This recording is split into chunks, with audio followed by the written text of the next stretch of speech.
I made a spur of the moment decision, and I'm bringing you with me today while we do this for the very first time. I just got from my garden 4 jalapenos, and of course all of these beautiful tomatoes are from my garden. And I went on a little bit of a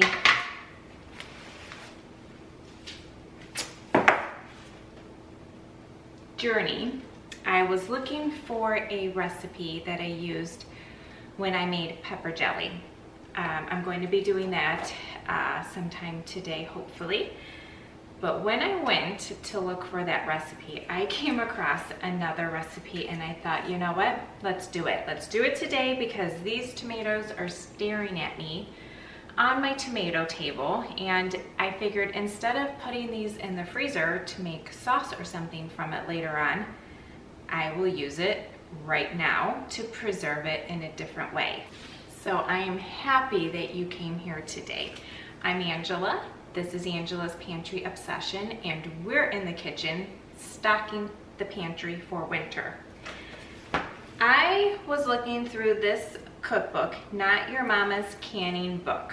I've done a lot of recipes from here before, and I don't know that there's one I didn't enjoy. What I love about this book, just a side note, is half of it is pretty much comprised of canning recipes.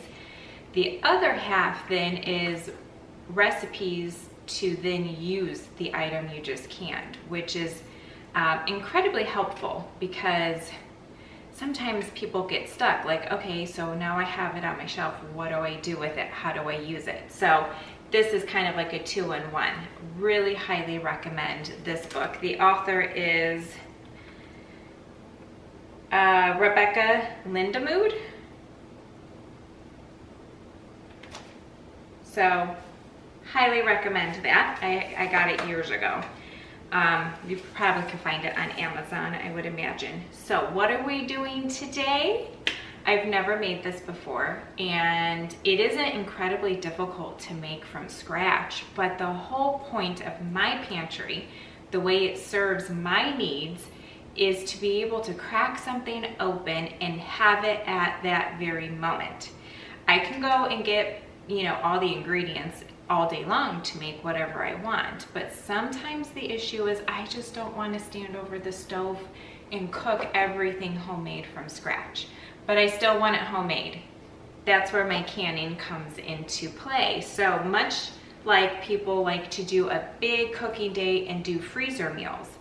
Well, I've discussed in a prior video on it's the video of what I will and will not can again. I kind of touch base in that as to why I have the canned goods that I do and how freezer meals just don't serve me the way they might other families, and that's okay. So get to the point, Angela. What are we canning today? Tikka masala sauce. I am so excited about this.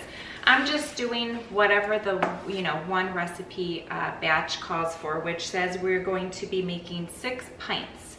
I'm going to be gifting a couple of these jars to my mom. She absolutely loves all things Indian cuisine, anything in that category. I think this is like an Indian cuisine, so I apologize if it's not, but I think it is. So she's going to love this. I hope she'll be my my critiquer because I don't have it nearly as often as she does, and I probably wouldn't know a good tikka masala from another. So I will write this down in my own personal canning book. This way I can make notations of what I might switch up next time. My mom can say, hey, this was great, but maybe try this. And then we can create our own version of a recipe that was already made for us. So the ingredients are 1 tablespoon extra virgin olive oil, 3 large onions peeled and diced. That olive oil, just a little bit, is so we can get a head start on cooking the onions. 12 large garlic cloves, peeled and minced. 2 teaspoons of salt. 3 tablespoons of garam masala spice blend. let me know if I pronounced that wrong. 6 inches, a 6-inch piece of ginger, peeled and grated. I do not have fresh ginger. I actually really do not like ginger. I can put a little bit in things from time to time, like something like this. So that's not something that I keep in the freezer, which I know is kind of like a trick that people do, but I do have a lot of it preserved in a different way. So I'll be able to add that today, but it won't be fresh. 3 fresh jalapeno peppers, seeds removed and minced, and 12 cups of cored, peeled, diced tomatoes. So I have this whole basket here. I don't know how much this is going to give me, but I'm going to, as I get them diced up, I will start filling my containers here until I reach 12 cups, which I'm gonna have to do some converting here because this is in quarts and liter measurement. So I'll do that here in a second. And that's it. That's all the ingredients that we need. So I basically have everything except for the onions and of course the spice blends, but the onions is the only thing that, you know, I don't grow. I don't grow my own garlic, but that's from a farmer's market. So we've got very fresh, local produced, if not homegrown ingredients going into this. I'm really excited for this. I cannot wait. And I know my mom's gonna love this. I'm so excited. And if it works out well, then I might find that we went through it a little quickly and I can double batch next year. Or with what I have in the freezer, when it comes time, if I decide I want more, I have my homegrown fresh tomatoes in my freezer and I can make a batch another time. So that's really exciting. All right, the hard part, and the only hard part, and it's not difficult, of course, is washing and chopping everything. Now, if you don't have fresh tomatoes, you could absolutely use canned diced tomatoes. Go for it. Save yourself the extra step if you want.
I'm gonna tell you what, it smells absolutely amazing. So you saw the consistency that it's at. It's gonna be in the canner for another 30 minutes. This has to cook under pressure. It's not a water bath canning recipe. So it's going to break down even more. So I sent my mom a text asking her, you know, she's like my go-to person for recipes like this, and I asked her, you know, what she thought. So I think we're gonna go ahead and move forward. She's not responded just yet, but I think this is good. I think if, you know, you could take an immersion blender to it if you want, like a more creamier, smoother sauce, but I'm just picturing this over rice with some chicken or chickpeas, sweet potatoes, and there probably are things that I do like a smooth consistency on, but I wouldn't mind this being a little on the like chunkier side. I did taste it, and it does taste really good. I make recipes pretty much the way it says to the first time, and then I will make my adjustments. I almost feel like this could use a little bit more flavor, but I'm going to leave it. I don't know what the canning process is going to do. Sometimes it can really develop flavors and make it far deeper, in which, you know, I wouldn't want to ruin it because I added more now. I'll also let my mom be the judge of that too, once we open it and we try it. If we feel like it is lacking, we can always add to it once we're preparing it. So there's nothing wrong, you know, with kind of going on the side of caution. I am picking out some charred onions. Unfortunately, this is not a heavy bottom, and I'm reminded all the time why I don't use this when I am cooking certain things. I quite frankly should just get rid of it. So that's, I'm over here kind of looking for those pieces. I just, you know, I don't really want that in my canner, in my jar rather. Looks pretty good. There was just a couple pieces that scorched, so. All right, thumbs up. Mom says it looks good. We're gonna get canning.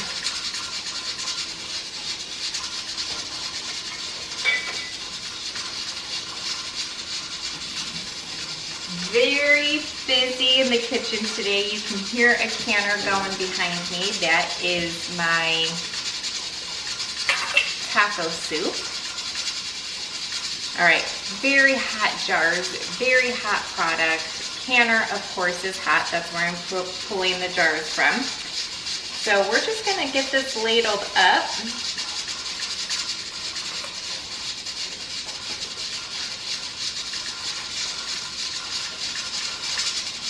We'll see how many pints we get. It says 6. I always add an extra jar or 2, depending on what it is I'm doing.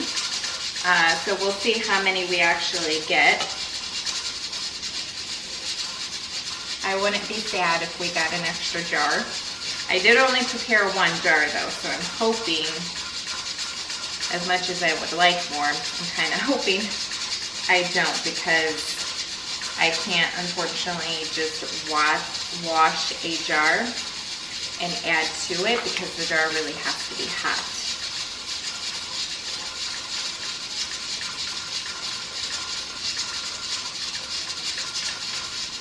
Wipe those rims of your jar. Get the lid and ring put on. Okay, look at how beautiful that looks. Now, these are jars you absolutely will want to label when they come out of the canner and you're washing them the next day, because you're not going to know if this is spaghetti sauce, salsa. I mean, by the looks of it, you'd have no idea. So that's why labeling your jars is very important.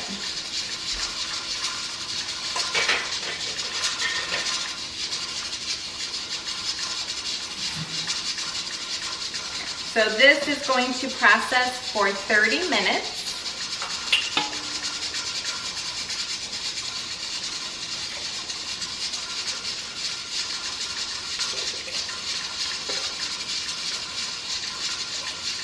I am so happy I found this recipe because this is an amazing way to use up my fresh tomatoes from the garden.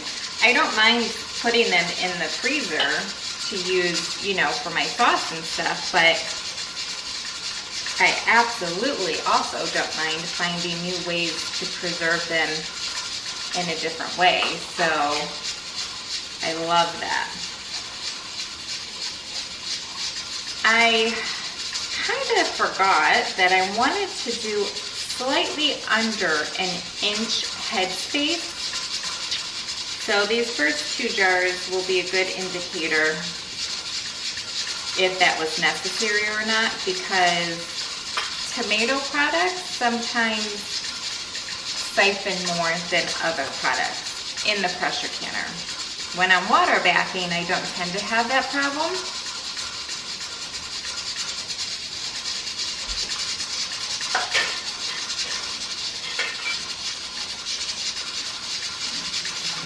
And my theory is maybe the tomatoes expand during the pressure canning process, and that's what kind of creates that siphoning that they kind of expel out of the jar. I don't really know.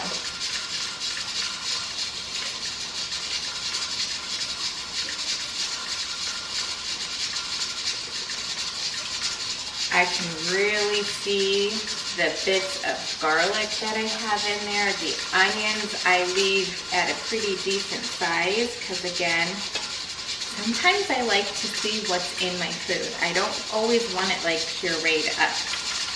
Now, if you have picky eaters and they will eat this but maybe freak out over seeing an onion, then, you know, you can throw it in there however which way you want, but I like seeing all of the bits of food that I have in there.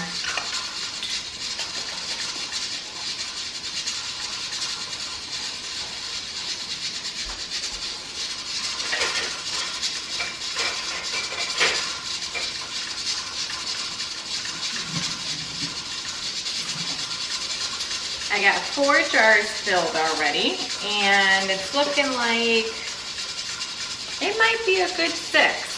That recipe might be pretty spot on. Actually gonna turn this off now and get my countertop burner out of the way. And I do this the easy way now and get my pot tilted.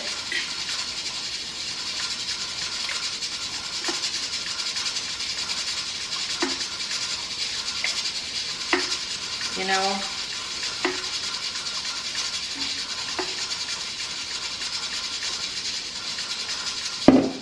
what I have left, I'm hoping we'll even fill a pint. We'll see.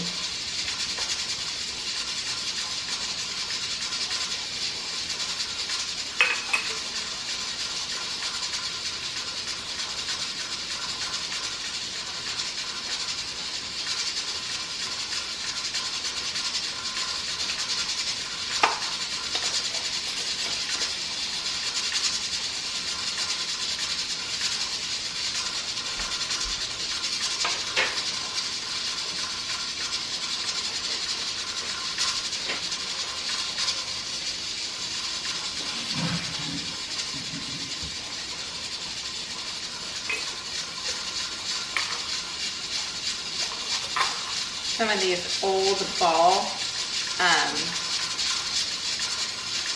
Perfect Mason, my funnel doesn't really fit too well. Kind of have to get it on there just ever so. Not make a mess today.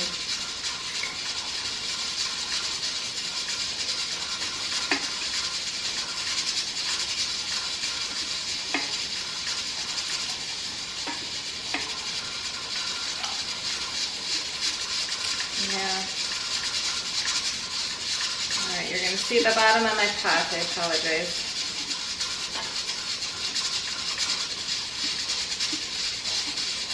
Oh my gosh, I think we literally just made it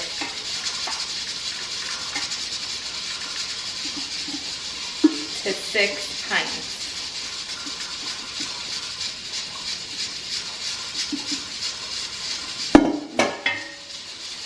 Okay, this one's just a tad under, but I'm okay with that.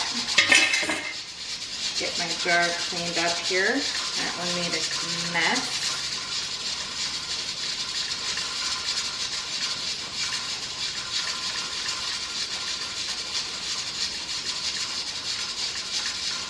Okay.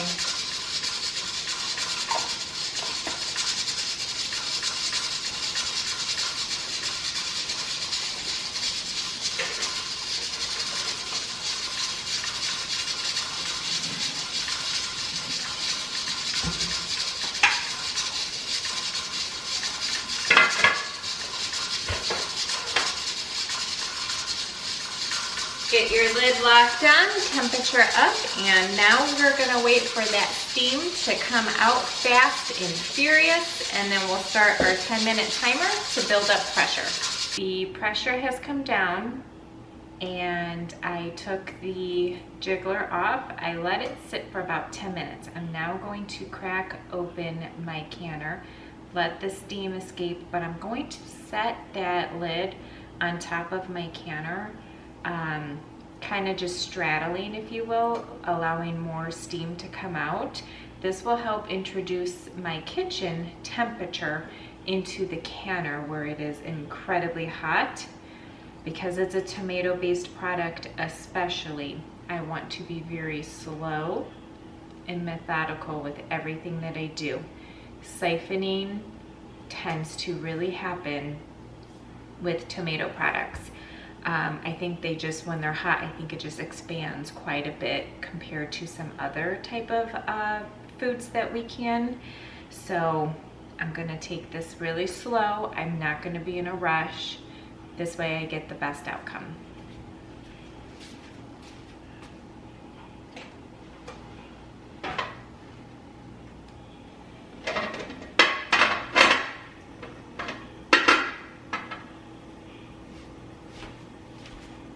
You can see over here I have quite a bit of pints of taco soup, and if I haven't uploaded that video yet, I will.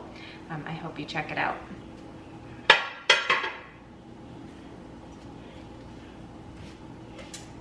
Very, very little siphoning. I am incredibly pleased. I will be honest, I was a little bit nervous because I just don't have good success when it comes to pressure canning a tomato-based product like that. When I do soup, like I have over here with my taco soup, even that I can expect a little bit of siphoning, not quite as bad as a tomato product like that, where it's pretty much tomatoes, you know, maybe a couple peppers and onions, but very little. The water really doesn't have a whole lot of color to it, so that has worked out beautifully. I'm gonna get them out.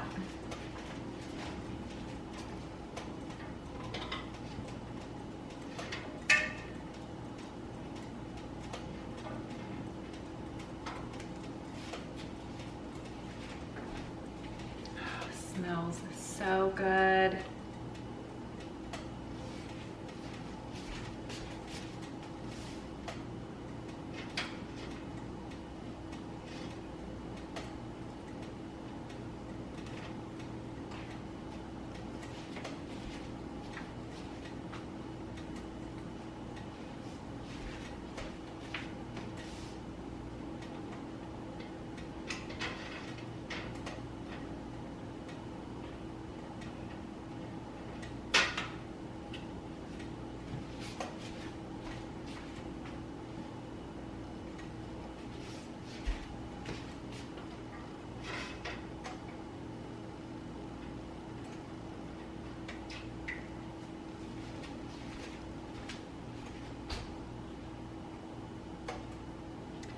I'm curious to see what happens with these. Typically when you bring stuff out of the canner, you can see it bubbling inside. These are not. In my experience, I do not get a good success rate when it comes to the jars sealing. So we'll see what happens. This one's sealed inside the canner.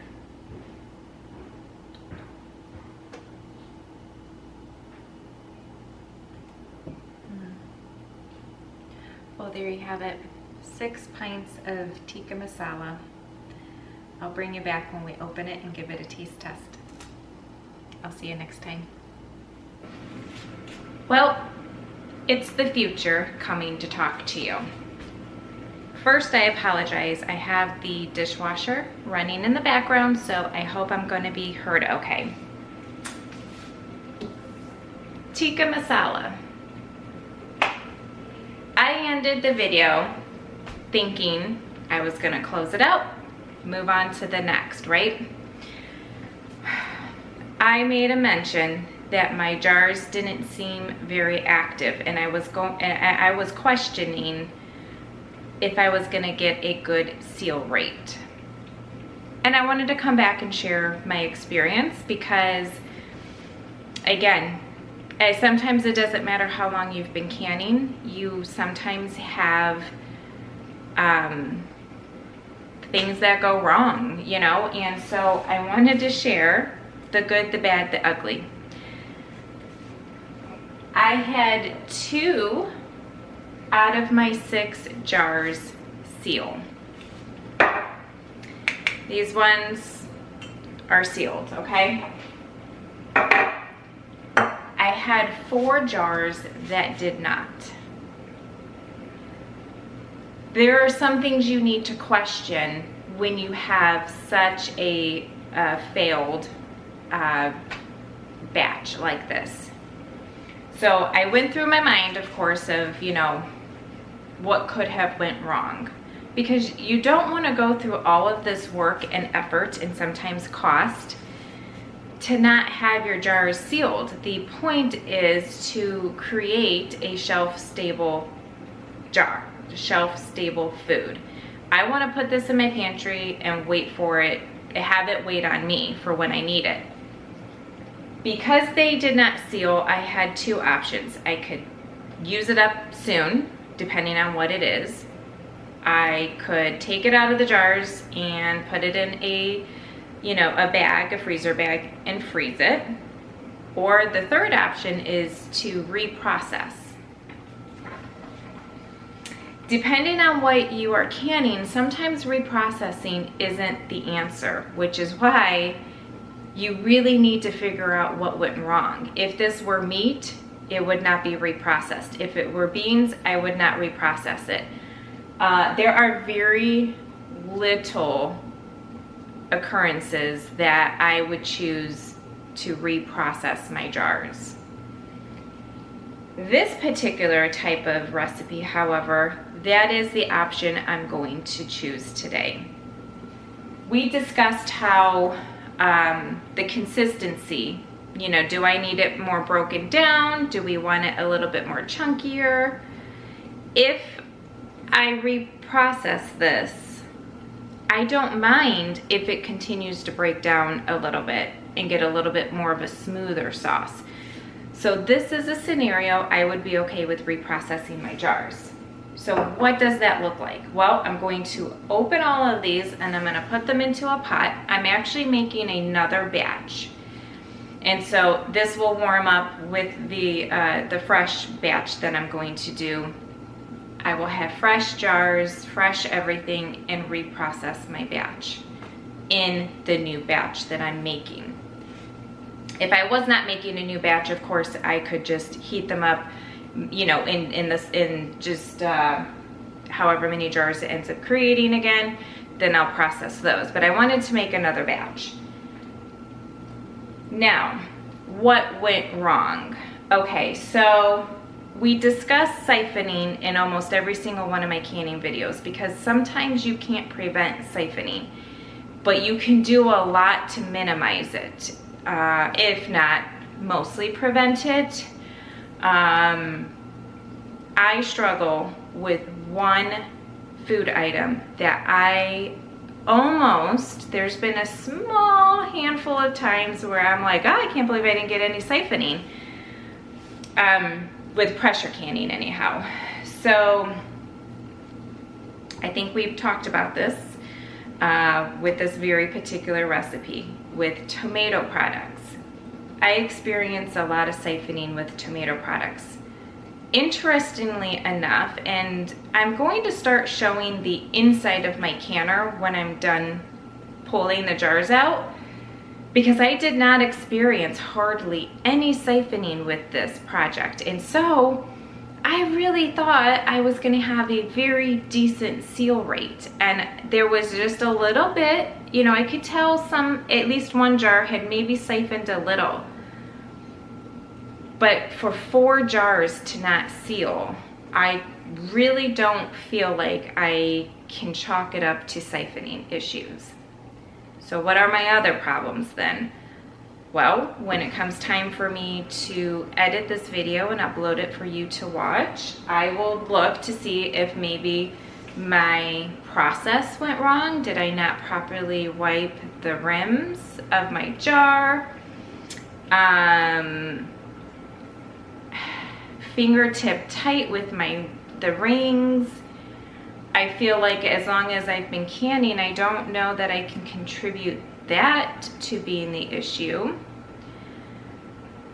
Something that I did not end up doing that perhaps then maybe I should, even though I think I narrowed it down that siphoning was not an issue, but maybe I need to go a little bit under the 1-inch headspace, and I'm going to do that in this particular canning batch. What I think, but I don't know for sure, which is why I chose to run another batch.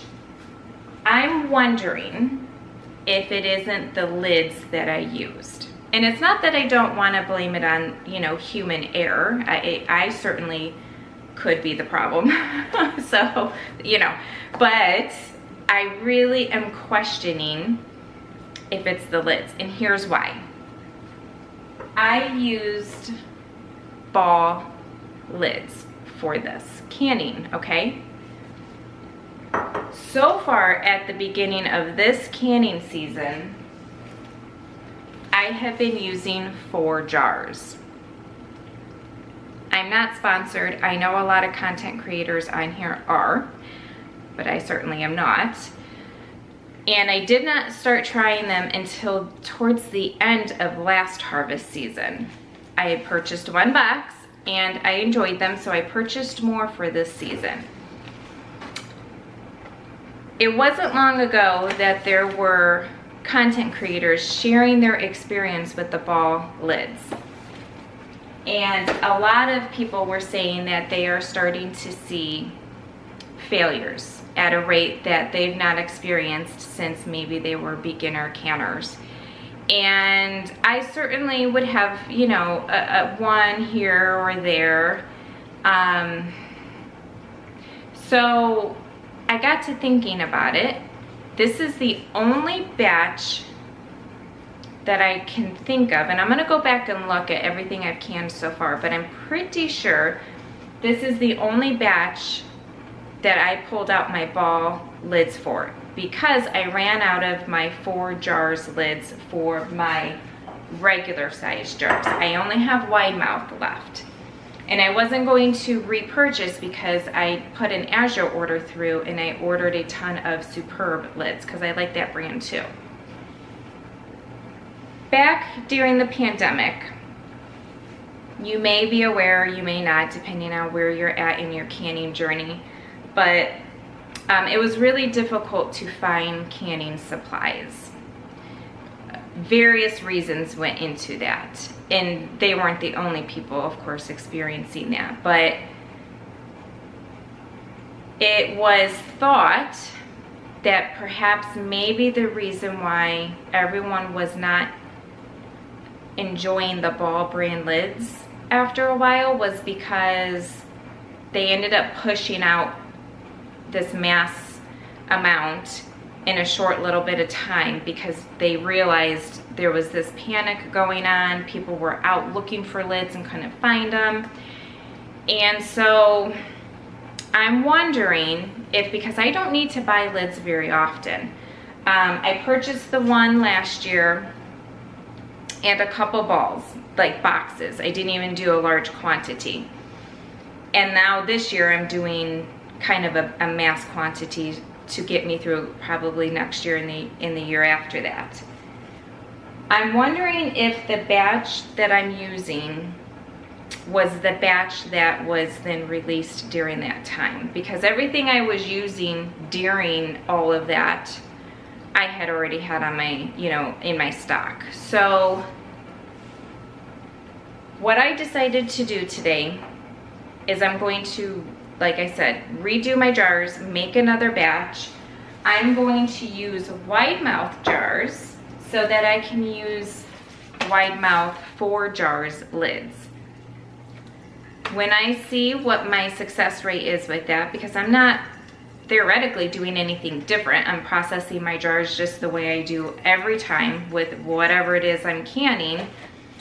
So if it was use or air, it's likely going to occur again.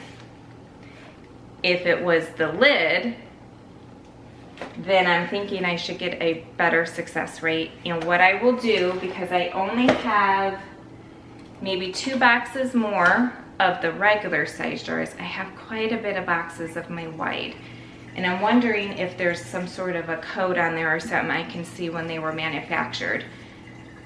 But I might have to use those for my dry storages, which I usually don't use brand new lids for. I will open my jars, wash the lids, and then reuse those for my dry storage. I don't know. I certainly have time to think about that. So I'm not going to have you watch me do all of this. You already see me do it. However, I will bring you back so we can see what the results are together. I am waging my bets towards it being a lid problem. I'm kind of hoping, because I really want to be able to put these on my shelf, and I really want to be able to give my mom several jars. So, and of course, I don't want to continue going through my harvest season and canning all this stuff just to continually have seal failures. So that would absolutely just be devastating, because like I said, there are some products you don't want to reprocess. So wish me luck, and I will be back again with an update.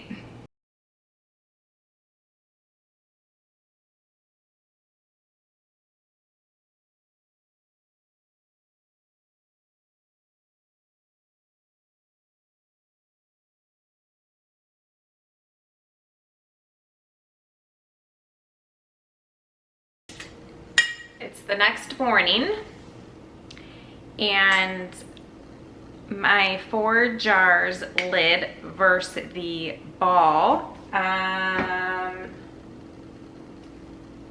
sure tight. There's different like types of ball lids, I guess. I don't know off my head what they all are, but some of them are the sure tight. So I'm happy to report that every single jar sealed. So I came down and I did my tap test. So what that is, I've done this in a different video to kind of share. You can tell just by the noise whether or not a jar is sealed. It's not the only way, and it certainly isn't necessarily a guaranteed method, but it really does kind of be the first indicator. I'm gonna actually grab a jar that did not seal last night of peppers that I did. So I did not film doing the peppers, but in my pantry tour I do talk about how I absolutely love my canned peppers. You hear the difference? So I come down in the morning and I do the tap test. Before I take the ring off and potentially have a mess, I like to do that. So all of them did seal. So it leads me to think that maybe it was the lids after all. I showed you inside of my canner when I was starting to take out my jars, crystal clear water, zero siphoning. Best, besides hearing the pinging of your seals, your lids sealing, the next best thing for a canner is seeing a completely clean water. Inside that canner being completely clean is the best thing ever. So I hope you tried this recipe. It was brand new for me. I'd never done it before, and just take that information with you. I went through the checklist of what could be wrong as to why my jars aren't sealing. So I did want to bring you along for that, just to show you that, you know, 5 years into it, I could still be doing something wrong. Might have just done too much that day. Maybe I was tired and kind of got a little too relaxed. Who knows? But I went through my checklist of going, what could I have done so I can do it differently? And now I know when I'm using those lids, if I'm going to continue using the ball type anyhow for pressure canning, I'm only going to use it for things that I would be comfortable with rebatching. And so that was a great opportunity to show you, if you've never canned before or you've only done a few things, now you know what your options are. And I was happy to share that with you. I want to be very transparent. I want to be very honest, and I'm going to show you my successes and I'm going to show you my fails. And hopefully we can take that fail and turn it into another success. So I think we did that here today. I'm going to wash my jars. Even though there's not any siphoning, you still need to wash your jars. Just get in the good habit of doing that. You can see I've got some calcium buildup here. We discussed that in a different video on why I do not put vinegar in my canner. I will link that video. I have to remember if it was, which video it was, but we do discuss that. You can go watch that to see why I don't put vinegar in my canner while they're processing. But I will get these washed up. I'm going to label what it is because, again, tikka masala, these were the jars I did, you know, before. It looks like it could be marinara sauce. It maybe looks like it could even be salsa. Label your jars. You don't want to open this and pour it to then find out it's not what you were thinking it was. Might still be a good surprise, who knows, but so that's it. Now I'm officially going to close out this video, and I thank you for your time. I thank you for watching. Please like, subscribe, and share. I appreciate everyone's support and comments down below. I love being able to interact with you and answer questions and share some other information that you might be looking for. So I will see you the next time I'm in the kitchen stocking the pantry, or very soon we're going to be in the pantry gathering everything that we've stored, and we'll be creating some very delicious recipes.